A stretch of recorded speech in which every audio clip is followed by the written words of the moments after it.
Boston College's offensive line is one of the keys for the last 6 games for the Eagles. There are 2 players that are injured right now, and their health could be a major factor heading into the Wake Forest game. Jeff Hafley talked about it today. Will they be back? We'll get into it on today's Locked On BC. You are Locked On Boston College, your daily podcast on the Boston College Eagles, part of the Locked On Podcast Network, your team every day.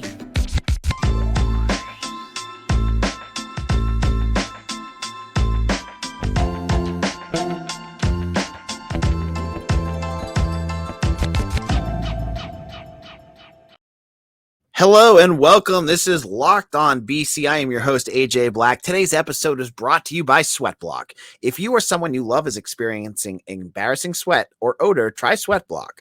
Save 20% with promo code Locked On at sweatblock.com. Also available on Amazon. All right. So on Tuesday, Jeff Hafley, Boston College head coach, he held his weekly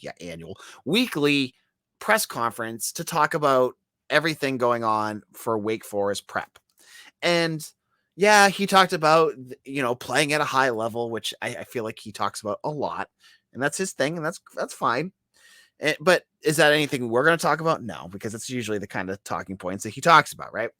He talked about Sam Hartman and how good they are. Fine. Again, he says that about everybody. The meat and potatoes of this press conference was the most important point: the injuries to the offensive line. Continuity with this offensive line has been a major issue all year long. You've seen Drew Kendall get hurt, Ozzie Trapillo get hurt, Finn Dirstine get hurt. I mean, you've seen Dave DeGuglielmo fall and break his toes. No, I'm kidding. He did not do that. But you want to see this team get their 5 that they want out there healthy. And it hasn't happened yet. It's been, pick and choose here and there all season long. Well, Hafley, he gave his updates on the offensive line, and I got to say, I didn't feel like I got a whole lot out of this because it's kind of his thing. You know what I mean? Like, he talked about Finn Dirstine, who's missed the last couple of games because of an injury. And he said that they're still battling injuries. Drew Kendall, who got dinged up against Clemson, but we didn't hear about it, he got injured too. And here's what Hafley had to say about Kendall. We're going to have to rest him up. We're just trying to make sure he's as healthy as can be. He says he's hopeful. I feel like hopeful has been the Jeff Hafley term for every injury this year. So if you have any insight on whether Drew Kendall's going to actually play, hit that comment section below, because Hafley uses his coach speak all the time. And I get it. I'm not blaming Jeff Hafley for this, because injuries happen and you don't want to give any edge to your opponent, especially when you're a team like BC who needs every inch to get there. But for someone who covers the team, who's trying to tell the fans what's going on, it's frustrating because you're not getting anything out of this. And the news about Dirstine is equally as vague. He says, we're just going to have to wait and see. He's considered day to day. So if I was a betting man, if I were to bet, I imagine either one or both of these guys are not going to play on Saturday. I think you're going to have to wait. You all know, what account to wait for is Pete Thamel of ESPN. He's the guy that gets that hour and a half before the game injury report that he gets to blast out, which is awesome because he gets all the news about everything. But hey, he gets this one too, and find out if Kendall is out. I imagine they're going to put Jackson Ness at center. They did a bunch of that during the summer when Kendall was out. And then if Dirstine is out, you're going to probably play Dwayne Alec and I don't know, Otto Hess probably at guard. I mean, it's really putting Band-Aids all over the place right now, this offensive line. In terms of other injuries, I mean, this team is so banged up right now. Elijah Jones, they showed pictures of him at practice, so he looks like he's ready to go. Not sure about George Takis. We haven't heard anything about him. Hafley did not talk about him. So that's a question mark. I think those are the two big ones, right? The offensive line. At the end of the day, when we sit back and we look at the prep for this game, the offensive line is going to be a major factor, of course, but is it going to really matter? I hate to be a negative Nancy right now, but this is where I'm at, folks. This is where I'm at following this team. Like, it just feels like this game is just like another bye week, but it's a loss in the bye week column because, I mean, does anyone out there really believe BC has a chance against Wake Forest? You just know how this game is just gonna run. It's the defense will probably make a couple stops against Sam Hartman. They'll make a few stops. The offense will do nothing. And then the defense will get gassed, and then the train will go off the track again. I feel like that's just the repeating practice when you play a good offense. I think back to the Florida State game. That's kind of how it went, right? Like BC, they started off really poor, but they kept making some stops, and then all of a sudden they just ran out of gas and it was over. I feel like that's the same path here. So yeah, it's gonna stink if Kendall can't play. It's gonna stink if Dirstine can't play. But at the end of the day, is it really going to matter? Does it really? I mean, I don't want to sound like I hate the way I'm sounding right now, but this is where I'm at. This is where we're at as a fan base. Like, you just want to get past this game, get to Duke, get to UConn and NC State without Devin Leary and Notre Dame and see what we got there. That feels like it give enough time, a little bit more experience. You're going to see what you have there. This game just feels like, it just doesn't feel like it's of any relevance because BC, I mean, the spread's 19 points or 20 points right now. Hit the over on that. I mean, I just don't feel like BC has a chance. And I feel like that's kind of where they're at. Now, in a moment, I want to get into something where they're at. We're getting something a little bit more positive. And I want to get into their recruiting with BC because I had some questions about that. And I want to get into some of my thoughts about where the Eagles are kind of at with recruiting and this football program. So we're going to talk a little bit here about SweatBlock. SweatBlock is a great antiperspirant that helps you when you're embarrassingly sweating a lot. I do that all the time. I have to say, like, when I'm wearing a dress shirt, I have to pray that it's not hot or sweaty out because I am a mess. But you know what? SweatBlock is the answer for me. It helps a guy like me, a guy who, even when I'm in my most fit, when I'm a runner, I am still sweating a ton. And SweatBlock was created by a doctor and helps guys like me that have excessive sweating. It was recommended by doctors. It's used by doctors. Basically, you use it once, boom, you are ready to go. They are the place to go if you are a guy or you know a guy that sweats. Now, if you know someone or someone you love or yourself is experiencing embarrassing sweat or odor, try SweatBlock. You can save 20% with promo code LOCKEDON at sweatblock.com. Also available at Amazon. I mean, folks, if you are a sweater, this is a game changer right here, folks. Head to sweatblock.com and check this out. I think you're going to really enjoy this product. It helped me. It'll help yourself. All right. We are back here to talk more about BC, and I want to hit football. We're going to get to basketball in that last segment because I'm still getting into basketball. And there's a couple little news and notes I want to get into there, but let's talk about BC recruiting for a second. Now, last week, I got into the decommitment of St. Francis Academy defensive end / edge rusher, Brian Sims, who immediately committed to Cincinnati. It was like, guy didn't even I felt like he sent in his tweet saying he was decommitted, and then he was already hitting the commitment post for Cincinnati the day after. Whatever. But rightfully so, I've heard a lot of folks saying, oh, AJ, I'm expecting a huge flood of decommitments because of the state of Boston College football. These kids are going to see the sinking ship, and they're going to lose faith in Jeff Hafley. When is the avalanche of decommitments going to come? And I've said over and over again, I don't believe it's coming. I think most of these kids are I don't want to say enamored because that's not the right word, but they really buy in to the message and culture that Jeff Hafley, Azar Abdul Rahim, and this staff is selling. And yeah, they're going to see the results of the field and go, oof, that's a little tough. But they are seeing, I think they still think, and right or wrong, and you can agree or disagree with what they say. I'm telling you what the kids have told me. Guys, I cover this stuff. This isn't me just spitballing or me making up stuff. I mean, you go to Eagle Insider. I talk to recruits all the time. This is what I hear. Okay. They think that their class and the upcoming classes are going to fix the issues that you're seeing right now.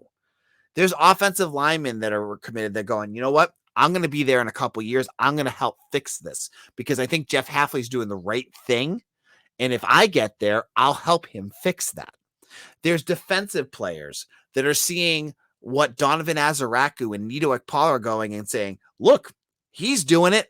I can do that too. Okay. And you don't even need to get into wide receivers and running backs. The skill positions are there. And I think the tight ends are getting there too. It's these positions that you're worried about, like offensive line, defensive line, that you're like, oh, are these guys going to flip? I don't see it.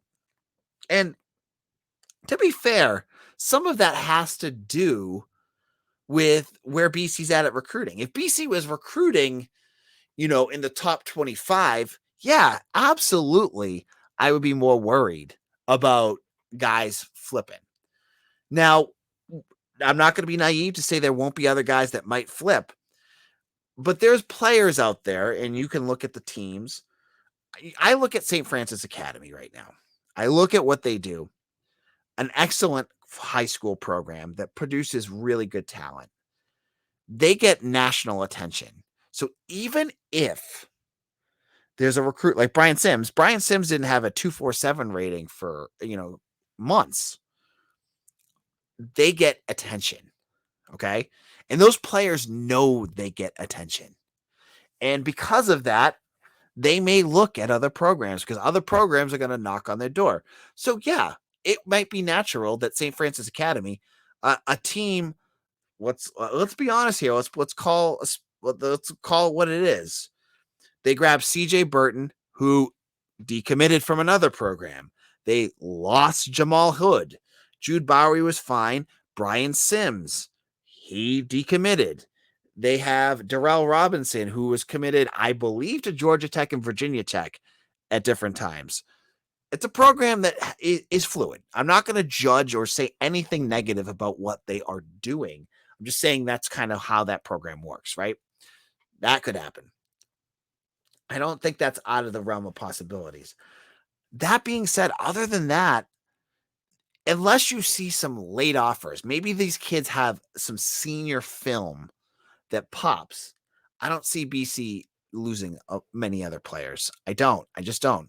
Guys like Jacoby Robinson, their quarterback, I think he's solid. The two Catholic Memorial kids. The big negative, though, the part that you gotta call it what it is getting other guys to buy in. And the biggest one that we've talked about is Roderick Pleasant, who's now, I think, a top 50 recruit on 247. He's a cornerback from California. He holds the California state record in some track events. Absolute burner. And right now it's between USC, Oregon, and BC. And I mean, honestly, if you look at that, you know what it is. You know where BC's at, and that's going to be a loss. BC needed to have a big season to keep a guy like that. I have a hard time believing his relationship with Hafley, which I've heard is great, is going to be enough to overcome playing for a team in his backyard like USC, who is a national contender. I just don't see it happening. So those are the cases I think they're going to be tougher, is getting those guys that are bigger right now. But winning at the end of the season could really fix a lot of that. So I think that's some things to think about. On top of all of that, I have been following along, and I've done some little research here. We'll call it that. That I think BC is already starting to dig into the transfer portal, which is what you expect them to do. As much as Jeff Hafley loves to say, I don't live in the transfer portal, which he shouldn't. He needs to build his own program. I think he also needs to understand that what he did this year and that philosophy has kind of bit him in the butt a little bit. Now, should he just become the next Ole Miss or Miami that's like, screw recruiting, I'm going to go right into the transfer portal? No, he should absolutely not do that. But he needs to do a better job addressing needs in his program through the transfer portal. And I think that's what he's doing. So I think you're going to start seeing BC popping up on some transfers lists coming up. And I would not be surprised if it's offensive lineman. And I know he struggled with that last year, but I think that could be a potential for BC. I still get the feeling that BC could be involved in quarterbacks because they have three options for next year. They could still have Phil Dracovic, who has one more year of eligibility, but after this season, I would not blame him in the least if he wants to go somewhere else and try for one more season. They could go with Emmett Moorhead, who lots of fans really love, but as Mitch Wolf has said, and we've watched, he is raw. And throwing him out there to the wolves, as much as some folks want to say it, is not going to make him any less raw. It'll get him some bumps, and it could hurt his confidence, but I'm not sure it's going to fix him right away. My gut with Emmett Moorhead is he's still a year away, which then leaves you with two other options. Someone on the roster, I don't think anyone's ready yet, or BC going into the transfer portal. And I think there's going to be a lot of guys out there that are looking for starting gigs, and it would be the perfect bridge between Dracovic and Moorhead, because it's my thought right now that going from Dracovic to Moorhead would not be a good idea. You need to go Dracovic, 1 year transfer, Moorhead, and then you go into your guys. And I think that's where BC needs to go. So I'm not sure. I saw Jack Tuttle was the name I saw. He was a 4-star quarterback, I think class of 2020, who originally committed to Utah, transferred to Indiana. He hasn't played all that much, but he's 6'2", 6'3", big guy. He could be someone, but there's other names out there too. I'm sure BC is getting involved with, or could get involved with. We'll have to wait and see what happens. We'll get into that as we get to the offseason, and that's not where we're going to get into right now. Now, in a moment, I want to get into basketball. Folks, I am getting so excited about talking about basketball because I think there's so much potential. But there was one poll that came out today that does not share the same optimism that I have about BC basketball. I'm going to get into that in just a moment. Now, these days, every new potential hire can feel like a high-stakes wager for your small business. You want to be 100% certain that you have to have the access to the best qualified candidates available. That's why you have to check out LinkedIn Jobs. LinkedIn Jobs helps you find the right people for your team faster and for free. So all you need to do, go on to LinkedIn Jobs, then add your job in the purple #hiring frame to your LinkedIn profile to spread the word that you're hiring. Simple tools like screening questions make it easy to focus on candidates with just the right skills and experience so you can quickly prioritize who you would like to finish.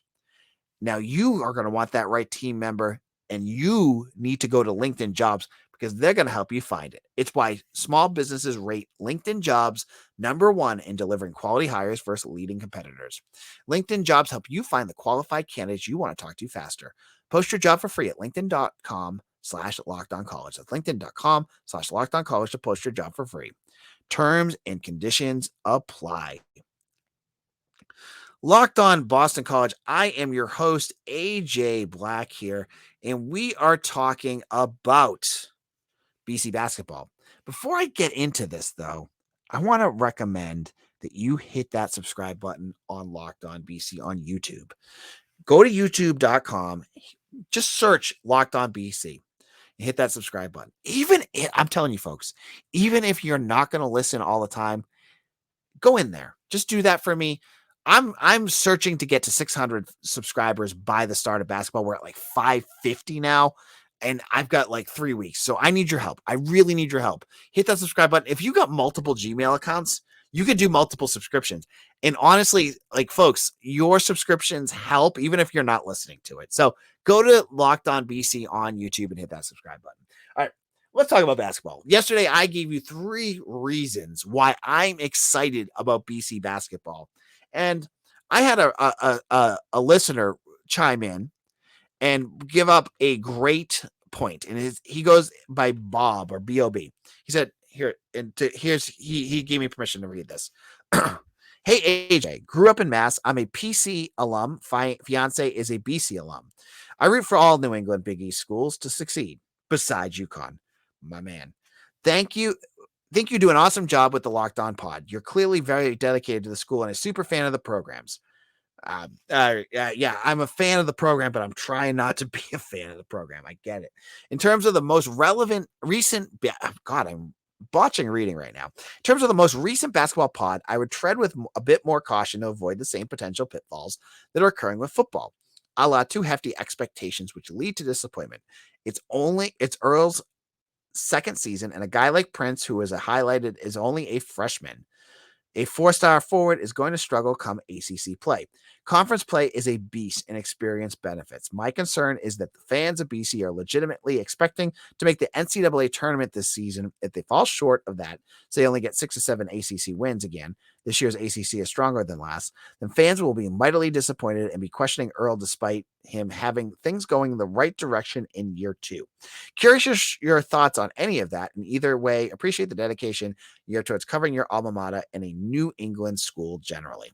All right. Thank you so much, Bob. I appreciate your comments.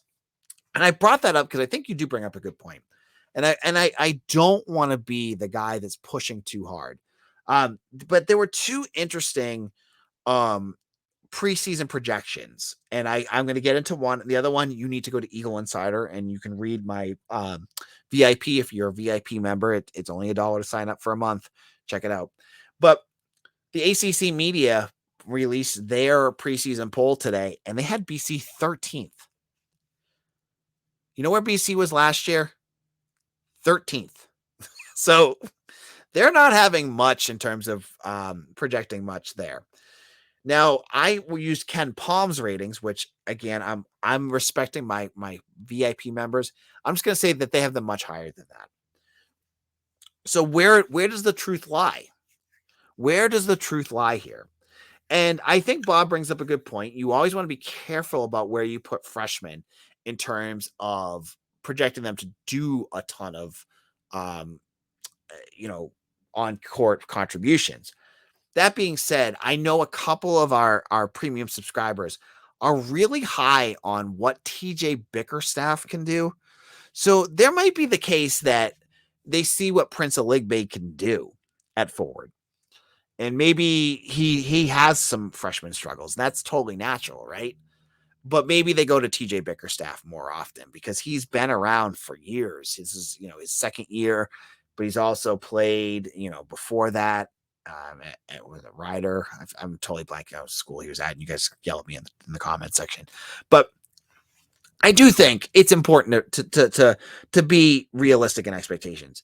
I just think it's such a fine line of where you want to go with this, because on one hand, yeah, you want to be reserved on expectations, but I'm a host of a podcast that does this 5 days a week. There is absolutely no buzz about Boston College sports other than where the basketball program is. If I go out there and I say, and I do believe that there should be buzz about this program, that, oh, you know what, guys, let's just couch it. This is going to be a disappointing season. Who the hell is going to listen to me? I mean, I have to have some optimism, and I don't want to be a honk about this.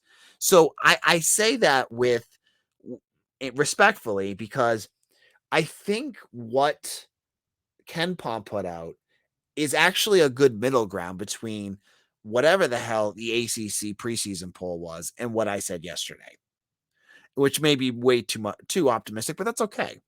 That's kind of what I'm hoping I can see. And you can see what Ken Palm put out, because I think it's a good middle ground. It's up on Eagle Insider. Become a member. It's only $1 for the first month. But I think that's a fair point. Like, just be careful, but I want to be excited. that's just background information.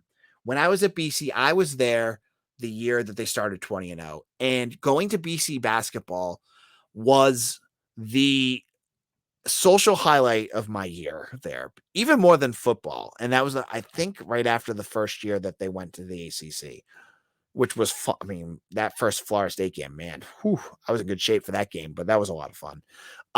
But basketball, I remember just going with my now wife, to so many of those games, and we just go every game because it was just like you just did it. And I'm so dying for that to return to to Conti Forum, for the fans, the young fans that haven't seen or even seen any semblance of that for basketball. I want to see that get back. And yeah, I don't want to set Earl Grant up for failure, because if I set the expectation bar too high, I just want to get fans excited, because there is a lot of positives about this program right now. That they've got so much going. They've got a culture. They've got a lot of returning vets that I think are going to do really well. They've got some freshmen. I think Mason Madsen could be kind of fun to watch. We have not even seen what Devin McLaughlin could do, and I've heard Earl Grant really praise him. And then a really manageable out of conference schedule. Other than Villanova, there's no. I mean, Ken Palm, again. Go to my site, you can see it. Other than Villanova, there really isn't much on BC's out of conference schedule that they can't handle. So there's a little bit of excitement, but you're right. You're right. I need to slow things down there, because I don't want to set Grant up. But that's my thoughts on tomorrow's show. And I have to apologize about this. Last night I was recording and I went, oh yeah, Cam Lemons is coming on tomorrow. And I went, oh crap. No, he said he's coming on Wednesday. This was Monday. That's what my week has been like, folks. It's been like one of those weeks where Monday feels like it should be Thursday. He's coming on tomorrow. I'm going to be on his show on 247's Demon Deacon Digest podcast, and he's going to come on my show. We'll talk about Wake Forest. He's going to talk all about how BC lines up against this program. He is excellent. If you like Mitch Wolf and kind of the perspective he has, wait till you hear Cam. He's superb too. This is AJ Black. Thank you for following along. Make sure to hit us up on YouTube. Hit that subscribe button right now. Just go over there, hit it. Just do it. It does help the podcast. I'll be back again tomorrow. Follow me on AJ Black _BC on Twitter. And I hope you all have a great night and a great day. Take care, everyone.